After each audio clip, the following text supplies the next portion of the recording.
Eh bien bonjour, une nouvelle vidéo sur cette Bordeaux Geek Fest avec un ami, quelqu'un que les gens connaissent et vont reconnaître facilement, Monsieur Pierre-Alain de Garrigue. Comment vas-tu? Ah, je me suis reconnu moi-même, c'est C'est vrai? dingue. Salut mon Orion, ça va?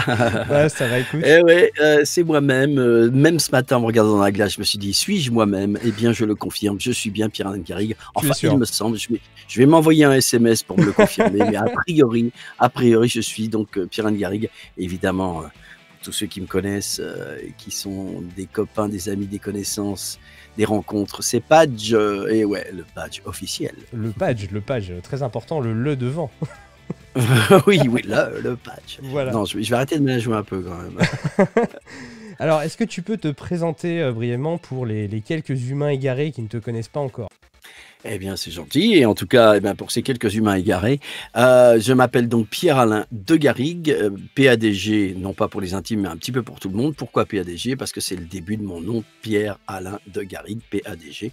Parce que, évidemment, pour les ordinateurs, pour rentrer mon nom, Pierre-Alain de Garrigue, quand je travaille dans mon métier, je vais expliquer dans 2 secondes, eh bien, c'était plutôt difficile à l'époque. Donc, eh bien, un ingénieur du son a dit un jour, bah, ça sera PADG et c'est devenu un petit peu mon acronyme, ma base. Mon... Tout le monde m'appelle comme ça, donc c'est Oui, plus voilà. simple. Donc, Padge, Padjos, Padjounet, j'ai droit à tout. Et donc, je suis un comédien. Je suis d'abord un musicien au départ dans ma vie. Je suis un musicien et je suis devenu comédien ben, disons, vers 25 ans, j'ai confirmé que j'étais un comédien instinctif, je dirais. Et donc, j'ai eu beaucoup de chance dans ma vie et j'ai fait beaucoup, pour finir sur la présentation très rapide, je suis quelqu'un qui utilise sa voix et qui prête, donne ou vend sa voix sur tous les réseaux qu'on peut entendre, sur la publicité, des doublages, des dessins animés, des documentaires, des jeux vidéo, et voilà. Et pour ce qui nous concerne, pour le Bordeaux Geeky Festival, il y a beaucoup de gens qui me connaissent parce que je suis une voix des jeux vidéo. Il n'y a pas que moi, évidemment. Mais je suis une des voix des jeux vidéo. Et évidemment, on se rappellera de l'aubergiste d'Hearthstone. Oh, oh, bienvenue à l'auberge, vous êtes légendaire, Doré. Et ensuite, eh Mais bien, pas que. comment? Mais pas que, justement. Enfin, Mais c'est pas que, pas... oui, oui, ben après, on va pas tous les faire, mais enfin, les trucs On les y est plus encore demain, connus. sinon. Les trucs Kled de League of Legends, Scarlet, mais qu'est-ce que tu fais? Et plus basiquement et plus anciennement, que ce soit Abe, pour ceux qui connaissent Oddworld, je suis Abe, je suis Abe. Et puis les lapins crétins au départ, et pour encore les plus jeunes ou les plus anciens, Adibou. Ouais. Voilà. Et moi je connais, hein, c'est quelque chose qui a quand même bercé un petit peu ma jeunesse. Et c'est un peu bizarre hein, du coup de se rendre compte après, ah, mais attends, mais cette voix en fait je l'ai entendue quand j'étais vraiment tout petit. Donc du coup c'est assez sympa. Je te rassure, moi aussi je l'ai entendu depuis tout petit, hein, ma voix. Non, Oui, c'est bah comment? c'est rassurant pour le coup. Alors ça fait déjà 1 an qu'on s'est vu à la Japan Expo, qu'on s'est rencontrés Ouais. du coup. Qu'est-ce qui s'est passé dans ta vie professionnelle depuis ce temps? Alors, ben, il y a plein d'axes différents. D'abord, ma vie professionnelle, elle continue toujours pour des voix.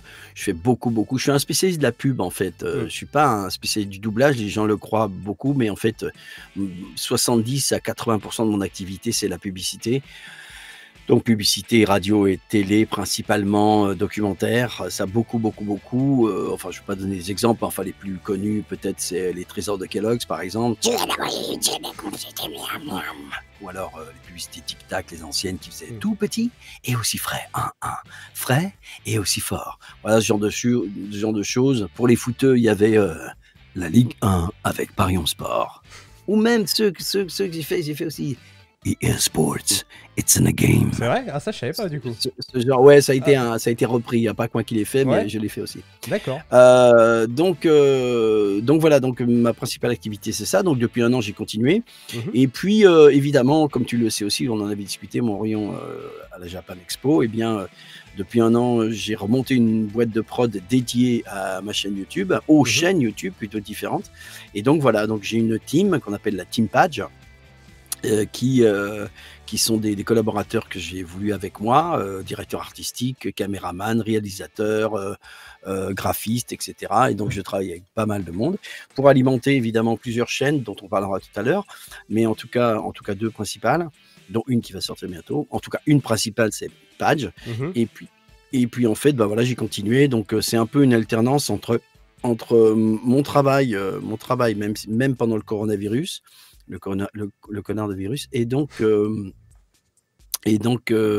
j'alterne donc, je dirais mes journées, mes semaines entre, du travail, entre guillemets «alimentaire», pour continuer la boîte de prod aussi, Bien sûr. le travail pour alimenter la chaîne YouTube, avec tous mes collaborateurs. Voilà. Toute la toute l'année qui s'est passée depuis la Japan Expo a été de faire beaucoup de j'ai fait beaucoup de vidéos YouTube, j'ai fait ce qu'on appelle les blabla pages, c'est-à-dire des rencontres avec des grandes voix, comme Patrick Poivet qui vient de nous quitter.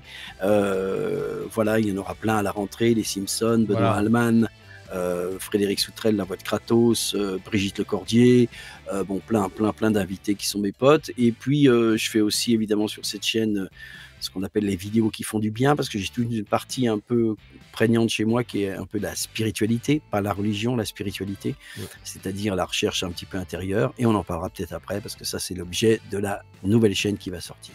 Et c'est ça qui est bon, et c'est intéressant, et puis ça change, et puis ça apporte, je pense que c'est quelque chose qui apporte vraiment au final sur les personnes. On va parler de tes chaînes tout de suite, on va parler des réseaux sociaux. Tu es vraiment très actif sur les réseaux sociaux, surtout avec ta communauté. C'est quelque chose dont tu as besoin de ces échanges? En fait, pour répondre vraiment honnêtement, non. J'ai pas besoin de ça, c'est arrivé comme ça. Ce qui s'est passé, c'est que j'ai découvert, moi j'étais pas du tout un geek, mais alors pas du tout, je suis absolument pas un joueur. Les gens savent que je ne sais même pas jouer. Honnêtement, je sais même pas utiliser une console ou un pad. Mais simplement, quand il y a eu l'histoire de l'aubergiste, vous vous rappelez, je vais pas le raconter, en tout cas pour ceux qui le savent pas, j'étais la voix de l'aubergiste et Blizzard m'a viré pour une petite connerie que j'avais fait. J'ai fait une connerie, mais c'était une petite connerie. Oui, c'est vrai. Ils ont voulu faire un exemple. Mais ce qui est incroyable, c'est que il y avait un cadeau derrière tout ça, c'est que la communauté a tellement été outrée par la façon dont ça s'est passé, même s'ils avaient leur raison. Eh bien, j'ai eu un regain, un élan de sympathie, de tendresse, je dirais même d'amour à mon encontre. Et en fait, c'est comme ça que les réseaux se sont institués, parce que moi, j'avais pas de compte Twitter, j'avais rien de tout ça. Et puis, en même temps, comme je montais ma boîte de prod et que j'avais envie de faire du YouTube, et ben en fait, ça s'est avéré que ça s'est vraiment enclenché comme ça. Et je me suis retrouvé avec une très belle communauté. Et puis, c'est vrai que j'ai fait beaucoup d'interviews qui ont beaucoup été vues. J'ai des collaborations avec des gens qui sont quand même super connus, comme les Noobs ou les Mamie Twink. Donc, ça fait beaucoup de contacts. Et puis, voilà. Mais pour répondre à ta question, non, j'ai pas spécialement besoin de ça. Mais par contre, je l'utilise maintenant pour donner quelque chose. J'ai pas besoin qu'on me renvoie quelque chose forcément. Évidemment, c'est intéressant d'avoir des followers quand tu fais la chaîne YouTube, etc., pour avoir l'échange, mais j'en ai pas besoin intérieurement. C'était pas vraiment dans ce sens-là, en fait, je te posais la question, c'est Ouais. est-ce que via les réseaux sociaux, tu avais déjà de base, ou tu as développé en fait ce besoin de parler à ta communauté, de pouvoir partager en live? Tu fais beaucoup de vidéos où tu vas discuter en live via ton Facebook, et voilà, est-ce que c'est quelque chose au final qui devient important pour toi de dire bah tiens, je vais faire une vidéo, je vais parler avec les gens? Oui, c'est important, parce que ça dépend aussi sur quel axe tu es. Moi, l'idée, on va en parler après. L'idée, c'est que je suis pas là pour. On veut tous se faire mousser, on a tous un ego comme ça, mais au bout du compte, la part de mon ego qui veut se faire mousser est moindre que la part de celui qui veut partager et donner quelque chose. Moi, mon intérêt, c'est de faire partager mon expérience, c'est de faire partager ma vision, qui n'est que ma vision. Tu la prends pas, il n'y a aucun problème. Et cette vision est une vision qui dit que pourquoi les gens disent « Ah, Padge, on aime bien parce que tu es à la pêche, tu as toujours la banane, tu as des phrases qui à un moment donné nous font du bien », c'est un peu ça, c'est-à-dire de dire moi je vais partager quelque chose, de dire « Ok, si vous n'allez pas bien du point A où vous vous levez, au point Z où vous vous couchez, moi je vais peut-être essayer de partager quelques petits trucs, quelques petites recettes, quelques petites dynamiques de pensée qui vont faire que vous allez peut-être vous réfléchir à votre propre vie, et peut-être que ça va vous faire un tout petit peu mieux vivre. Mon simple partage, il est là. Donc, c'est vrai que c'est intéressant pour moi ça m'intéresse pas de dire bonjour, ouais, ça va, c'est super, voilà, je suis super sympa, comme mec, etc. Non, ce qui m'intéresse, c'est de dire, ok, on est en train de déconner, il y a de l'humour, il y a de l'amour. S'il y a une seule personne qui entend des choses que j'essaye de partager sur la vie, c'est-à-dire la manière de vivre, une seule personne, ça suffit amplement. Et s'il y en a plein, ben, il y en a plein. Donc l'idée, c'est vraiment d'avoir une plateforme, pour revenir au réseau, c'est d'avoir une plateforme qui soit pas vaine, c'est une plateforme qui soit utile. Le Twitch que je fais, quand je fais mes émissions en live, toi t'en as suivi évidemment, le Twitch, ça s'appelle Love Affair, eh bien on découvre des gens pendant 2 heures qu'on n'aurait pas découvert sur une certaine manière d'être qu'ils ont eux. Et en fait, l'idée, c'est qu'au bout de 2 heures, les gens disent, tiens, j'ai chopé cette phrase-là, j'ai vu ça, puis les gens sont pareils que nous, on croit que c'est des stars, mais c'est des gens très sympas, c'est des gens qui sont pareils que nous. L'idée, c'est de partager ça. Donc en fait, c'est de pas... je dis tout le temps, la chose la plus importante, et je ne nomme personne, je ne me permettrai pas, mais j'aime bien dire, bon, vous êtes à 1 minute de passer de l'autre côté de la porte et vous allez mourir. L'idée, c'est de vous dire, OK, en 1 minute, vous dire, OK, qu'est-ce que j'ai fait de ma vie? Est-ce que j'ai partagé de la bonté, de la beauté, de l'expérience, une phrase ou deux, de la positivité, ou j'ai passé ma vie à faire des chaînes YouTube et je descends les autres? Tu vois l'idée? C'est ça l'idée. C'est ça. Voilà.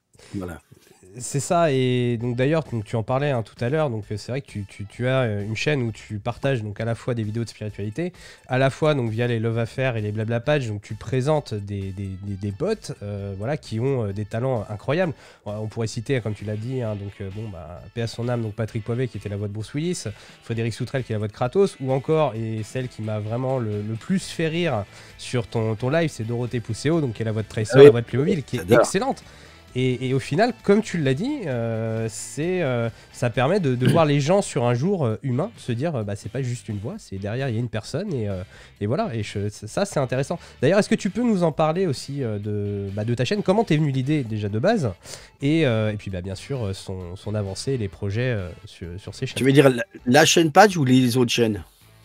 Autant que tu veux, si t'en as 2, 3, 4. En fait, ce qui se passe, c'est marrant que ça tombe aujourd'hui, que tu m'interviewes, parce que ce qui va se passer, c'est que soit aujourd'hui, bizarrement, en fin de journée, aujourd'hui, on est le 26 juin 2034, et sort certainement aujourd'hui ou demain ou lundi, ça dépend parce qu'il y a le BGF, donc je ne vais pas empiéter là-dessus. En fait, donc il y a ma principale chaîne, s'appelle Page, évidemment là qui regroupe plusieurs playlists, donc encore une fois les Blabla Page, c'est-à-dire les rencontres, toutes les choses qu'on a fait, c'est un peu de la déconne, c'est plutôt filmé, multicaméra, etc. Les vidéos qui font du bien, c'est-à-dire vraiment moi face caméra qui développe un thème.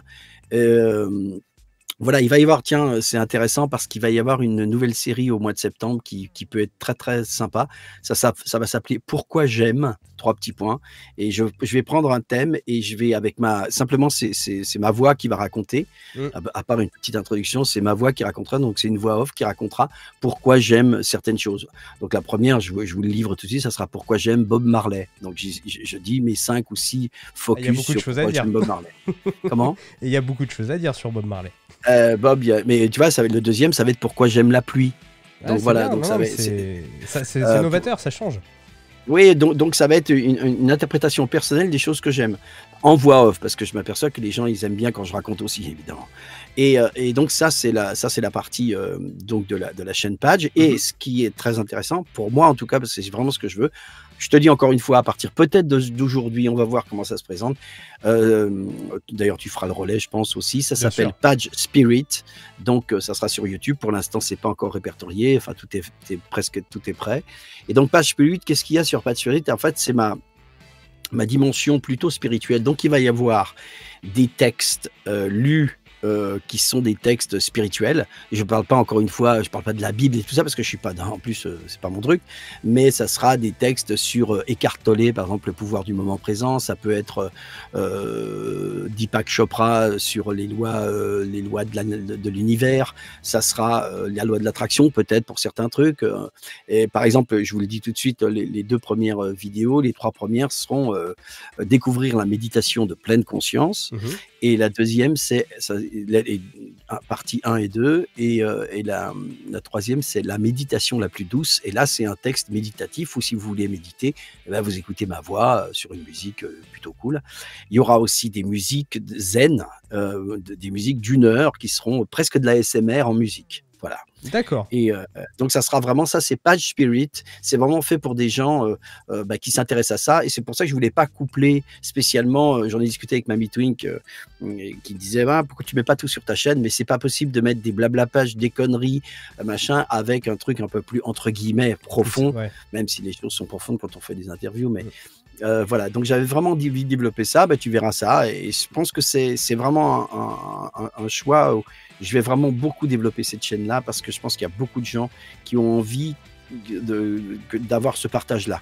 Mais ça va être plein de choses. Ça peut être 1 heure d'affirmation, par exemple, tu sais, ces affirmations positives, etc. Des méditations du matin, voilà, c'est beaucoup de choses. Et surtout, je vais faire découvrir beaucoup de livres avec des extraits que les gens pourront retrouver, qui sont des livres qui, pour moi, sont très importants. Il y en a énormément. Mais les gens, avec 2 ou 3 extraits de certains livres, avec les références qui seront en dessous, pourront aller chercher ce qu'ils voudront. Voilà. Donc, je pense que c'est hyper intéressant. Pourquoi ? Parce que et merci l'univers, j'ai la faculté de pouvoir faire passer avec ma voix ces messages dans la douceur. C'est surtout ça, quoi. C'est ça. Et effectivement, et puis, je pense que ça fonctionne. Hein. Pour avoir vu tes vidéos, ça fonctionne très bien.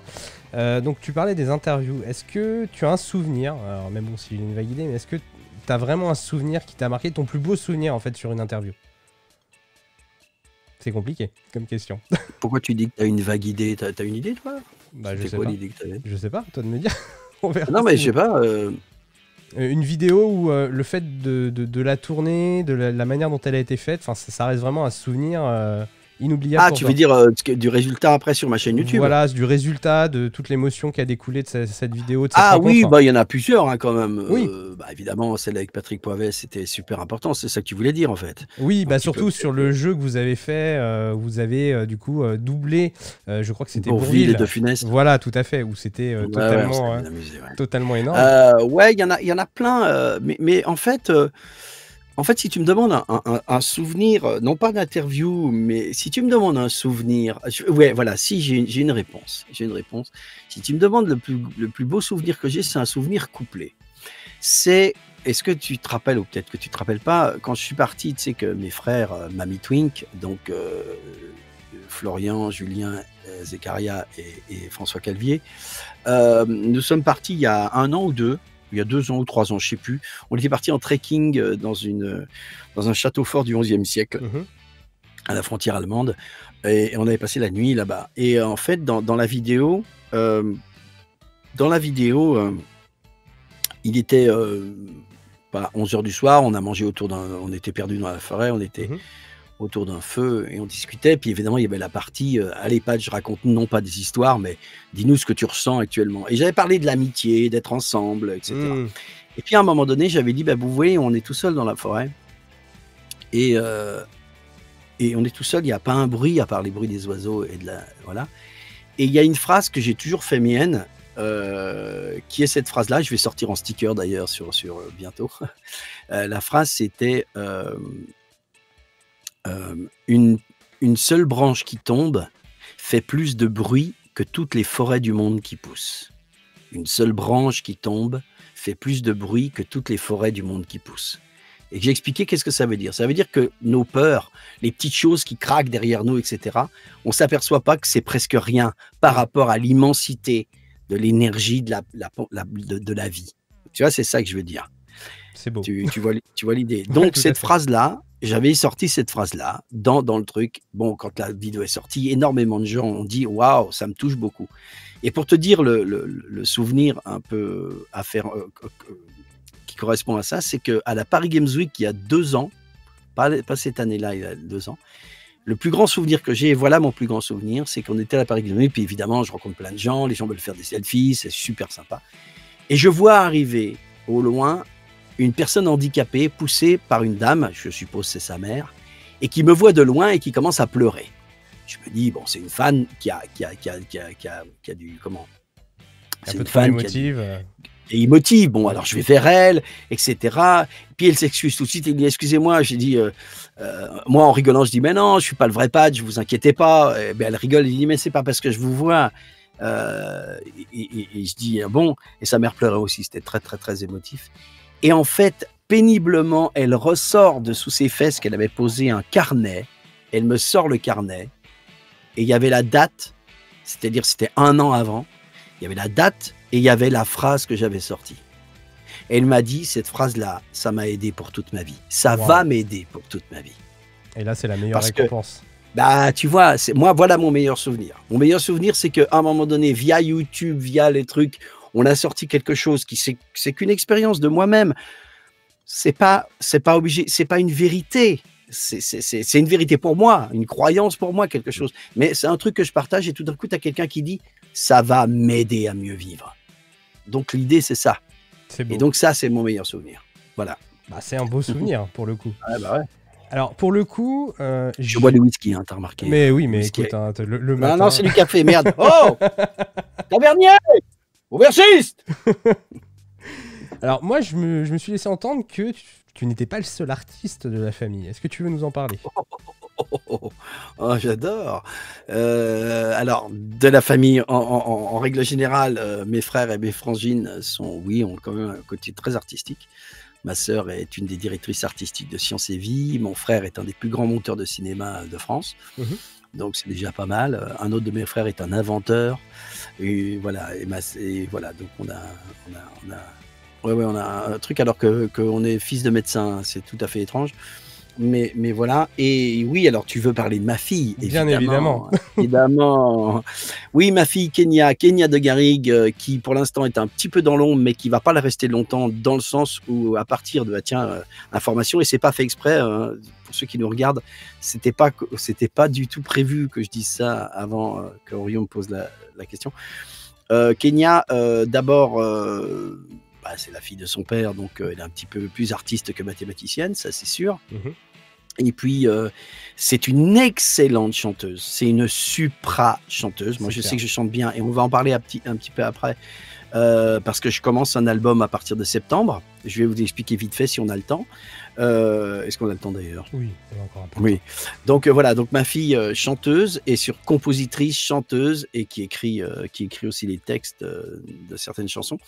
Et donc voilà, donc à partir de septembre, je vais commencer à la produire. Je vais commencer à produire des morceaux que soit elle a écrits, soit des covers pour la faire un petit peu connaître. Et c'est surtout qu'en fait, on va être un petit peu, c'est génial d'ailleurs de travailler avec sa fille, on va être en alliance un petit peu toute l'année et les années qui viennent ensemble pour être dans la musique, parce que pour ceux qui ne le savent pas, je l'ai dit tout à l'heure, mais moi je suis musicien au départ, je suis batteur et un peu guitariste et un peu clavier, mais surtout batteur. Et en fait, à partir de septembre, je le dis à tous, ça aussi c'est une des parties qui va être très intéressante, qui est très importante pour moi. Je ne sais pas où ça va aller, mais je commence ce que j'avais promis d'ailleurs pour le Ulule. Je commence à livrer ce qui constituera l'album, qui sera gratuit. C'est-à-dire qu'en fait, à peu près tous les mois ou tous les 5 semaines, il y aura, peut-être un peu plus tôt d'ailleurs, il y aura un morceau de musique clippé qui sortira. Un album, mon album. Donc celui-là, mon album qui s'appelle Good Vibes. C'est un truc qui n'est que du Good Vibes. Je ne vais pas expliquer maintenant pourquoi, mais c'est un peu du funk chill. Tu vois, du funk chill. Non, ouais, je pense que les gens peuvent apprécier. En tout cas, je fais ce que j'aime. Donc voilà. Donc et ça, c'est en anglais. J'ai beaucoup de collaborateurs parce que je connais beaucoup de musicos. Et donc je fais tout, je produis, mais je joue la batterie la plupart du temps. Voilà, ça va être très bien produit. Et donc c'est ma fille qui écrit les textes en anglais, parce que je suis pas assez bon en anglais par contre, je peux chanter avec un petit accent français évidemment. Mais c'est ma fille qui écrit les textes en anglais de mon album. Et voilà, ça c'est la partie Page, et la partie Kenya de Garrigue, un nom de star quand même, Kenya de Garrigue, excuse. Et donc elle va aussi va en parallèle, il y aura sa chaîne YouTube, il y aura aussi évidemment, grâce à la team Page et à tout mon équipe, voilà, des clips vont sortir, que ce soit à la fois ceux de Kenya et les miens, et voilà, ça c'est une partie qui va être très importante. Et donc pour répondre à ta question, oui évidemment, c'est un pied total que de savoir que ta fille, je sais pas si t'es papa ou pas, toi, pas du tout. Pas du tout, ça va venir. T'es en maquette, hein, je pense. T'es en maquette en ce moment. C'est le truc le mieux du monde, quoi. En fait, c'est le truc le mieux du monde. Déjà, avoir une fille, avoir un gars aussi, je pense, mais avoir une fille, c'est le pied absolu. Je voulais vraiment avoir une fille hein, quand j'étais pas quand ma femme était enceinte, je voulais vraiment avoir une fille. Et donc c'est le pied parce que bah voilà, tu fais le truc qui est le plus important du monde avec la personne la plus importante pour toi dans le monde. Donc voilà, c'est super. Bah, On en écoute, est là. écoute, c'est parfait. De toute façon, on en reparlera hein, quand Ouais, effectivement bien tu sûr. auras Ouais, des infos. On refera une vidéo pour en parler, bien bien sûr. évidemment. Top. Tout à l'heure, donc tu as mentionné plusieurs personnages, dont un qui revient. Alors, on va dire une surprise pour beaucoup, c'est Abe. Qu'est-ce que tu penses de l'idée de ressortir un nouvel épisode d'Oddworld? Donc c'est pour situer, c'était sorti sur PlayStation 1 à l'époque. On est à quoi? On est à peut-être une quinzaine d'années du jeu, du premier? Peut-être plus que ça, non? Peut-être même Je un sais peu pas. plus. Qu'est-ce que tu penses de leur idée donc de ressortir au final une suite sur les consoles next-gen avec autant d'écart? Alors moi je trouve que c'est d'abord une super idée pour deux raisons. Enfin, déjà la première, c'est que c'est un jeu qui est tellement super et qui a tellement marqué mythiquement beaucoup d'esprits qui ont joué avec ce jeu. Moi j'étais super fier de faire la voix quand même, et c'était vraiment un grand kiff. D'ailleurs, mon pote Conquerax, je sais pas si tu vois qui c'est, Oui, Conquerax. Donc Conquerax a sorti, on a fait une vidéo ensemble. Enfin, j'ai oui, participé à je l'ai cette vu. vidéo sur Très bien, ouais. Reb. Et donc voilà, donc ça c'était un truc. Et puis la super bonne raison, ça va devenir une super bonne raison s'ils font appel à moi pour la voix. Voilà, donc si vous voyez cette vidéo, hein, bah Parce qu'en j'espère. fait, on n'a aucune nouvelle. Les mecs parlent de ça, mais j'ai aucune nouvelle, Ouais, aucune. Je sais pas. d'accord. Je dirais que je serais assez déçu s'ils prenaient quelqu'un d'autre, mais bon, Hmm. après, c'est leur décision. Mais ça sera un peu con d'ailleurs, parce que quelque part, bah, à moins de prendre, je sais pas d'ailleurs. Non, mais ça serait un peu con dans le sens où d'abord, moi, j'ai envie de le faire. Hmm. Je dirais même que je le ferais presque gratuitement parce que c'était un super truc. C'est là qu'ils vont dire, ah, t'as dit que tu le ferais gratuitement. C'est ça. On coupera Non, au mais je veux dire, montage. ça me dérange pas parce que c'est pas une histoire d'argent non plus. Hmm. Mais c'est vrai que bah avec tu vois les réseaux, avec tout ça, ça fait de la pub quoi aussi, tu vois. En France, ça vaut le coup Bah, quoi. tout à fait. Non, non, c'est clair. Bah écoute, on espère retrouver ta voix donc, sur ce jeu qui est prévu, je crois, J'espère pour aussi. 2021. De toute façon, ils n'ont pas annoncé spécialement de date, je crois. Donc Je sais pas. voilà. J'ai pas, t'as suivi, c'est pour quand? Bah, c'est assez compliqué en fait, parce que si tu suis un petit peu donc, le milieu du jeu vidéo, il y a pas mal de recul. Entre les dates qu'ils vont donner et les dates finales, il peut se passer plusieurs mois. Donc du coup voilà. D'accord. Ok. Donc, tu nous as parlé de ta chaîne, donc tu nous as parlé donc, de ton projet d'album. Est-ce que tu as d'autres projets dont tu voudrais parler? Bah déjà c'est pas mal hein, quand même. C'est clair. Donc bah écoute, j'ai énormément entre guillemets de fer au feu. Il y a plein de choses. Moi je me laisse aussi porter hein, par la vie. J'essaie pas d'imposer à la vie ce qu'elle veut me proposer. Donc ce qui me vient, voilà. Jamais tu m'aurais dit il y a 5 ans que je serais là en train de parler avec toi, un pote. De geek, puis tu commences à avoir quand même des bonnes réponses. Des fois, je parle avec des gens, j'utilise des mots de ma génération, ils comprennent rien de ce dont je parle, hein, évidemment, quoi. Mais je me laisse porter par ça. Non. Je te dis encore une fois. Je me laisse porter. Quand j'ai des idées, je vais essayer de les mettre en place. Par exemple, il y a certainement un truc, alors ça va peut-être te faire rire. Il y a un personnage que je faisais, là c'est de l'acting, il y a un personnage que je faisais au début de Facebook, qui avait cartonné à l'époque, mais j'avais pas pensé à continuer. C'est un personnage que j'appelle Mr. Padge, et qui est assez étrange. En fait, Mr. Padge, il se met regarde, je vais te montrer. C'est un pull noir normalement, et tu vois, il se met la tête comme ça. Je te le fais quand même, tu vois. Il se met la tête comme ça, et il parle en disant des trucs. Mais il parle pas avec une voix normale, il dit salut, c'est Mr. Pads, je connais Orion, ouais, ça se passe super bien. En fait, Orion se croyait qu'au départ c'était une étoile, mais en fait c'est un gars qui est toi comme moi et moi, bien que ce soit une étoile. C'est ça l'idée. Ouais, voilà, oui, ça c'est Mr. Padge. Et donc j'ai trouvé une idée là-dessus, et comme alors encore une fois anecdote au niveau des réseaux sociaux, j'ai un de mes community managers qui s'appelle Shedley qui lance l'application Lancelot. Et donc dimanche dernier, je te le dis vraiment, dimanche dernier, il me dit mais t'es pas sur TikTok? Je dis TikTok, j'ai pas entendu que du bien de TikTok, j'y connais rien, etc. Mais pour rire, on s'est fait un compte, et pour rire, j'ai fait une vidéo en faisant le con, en disant hey les fans de LOL, c'est quoi cette voix? Tu vois, en faisant la voix de Scarl, etc. Quand même, 4 jours après, il y avait 450 000 vues. Ah ouais, quand même. Ouais. Donc je me suis dit, et je te le dis, je pense que je vais pas faire des trucs, des conneries, mais je vais m'amuser à faire le Mr. Page sur TikTok. Ah, ça peut. Et je pense que comme j'ai plein de petites idées à la con, tu vois, il est bizarre le personnage, tu vois, avec ses yeux qui partent comme ça, etc. Avec ce sur la langue qui dit, mais je te dis que je suis Dieu. Enfin, j'étais Dieu. Tu vois, des conneries comme ça, j'en sais rien.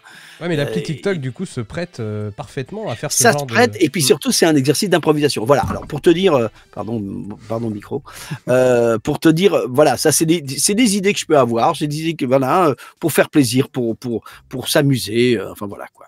Voilà, ça c'est. Mais je n'ai pas de. Je ne me formalise pas dans des axes absolument précis. Disons que je plante une graine et je vois ce qui pousse. C'est clair. Et puis bon, de toute façon, pour l'instant, ça t'a réussi, donc il n'y a pas de raison que ça continue pas. Est-ce que tu auras un petit mot pour la fin?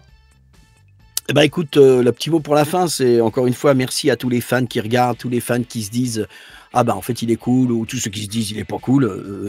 Il y en a qui en doutent. Non, mais c'est ce que je dis tout le temps dans les lives, aimez ce que vous aimez, aimez ce que vous détestez. C'est ma phrase de fin.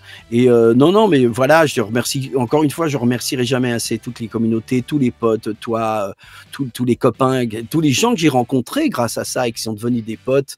Et tu vois, je veux dire, moi, je suis tellement fier, entre guillemets, fier d'une certaine façon, même si je les connaissais pas avant, mais d'être le pote de Marcus, des noobs, des Mamie Twink, et qu'eux même me demandent de faire des trucs avec eux. Moi, j'adore, tu vois. Encore une fois, on parlait de Marcus. Moi, j'adore ce mec-là. Tu vois, c'est un mec, c'est un être humain formidable, tu vois. Donc, je trouve que tous les gens que j'ai rencontrés, donc voilà, je voulais remercier encore une fois toute cette communauté, tous ces gens qui suivent et en fait, voilà, de partager encore, de nous suivre, parce que le fait qu'on fasse des choses qui sont créatives montre deux choses, montre quand même que tu fais plaisir aux gens, mais en même temps, les gens te font plaisir en étant avec toi. Et puis, ça montre aussi que, c'est ce que je dis tout le temps, pensez que vous êtes, même si vous ne pensez pas l'être, vous êtes des êtres créateurs. Vous êtes vos propres constructeurs, architectes, je dirais même, c'est ce que je disais dans une interview, vous êtes vos propres Indiana Jones. Alors, allez-y, trouvez vos pépites et trouvez vos trésors. C'est vraiment beau. Bah écoute, merci de ton temps. Toujours un plaisir de parler avec toi, mon Page. Et super, du coup, on se retrouve sur le salon. Et puis, bah voilà. Ok, ça marche. T'embrasse. Merci, mon gars. Bisous. Allez. Ciao. Bon, ça va peut-être pas sauver la galaxie, mais si t'as aimé cette vidéo, n'oublie surtout pas de t'abonner, de liker et de partager.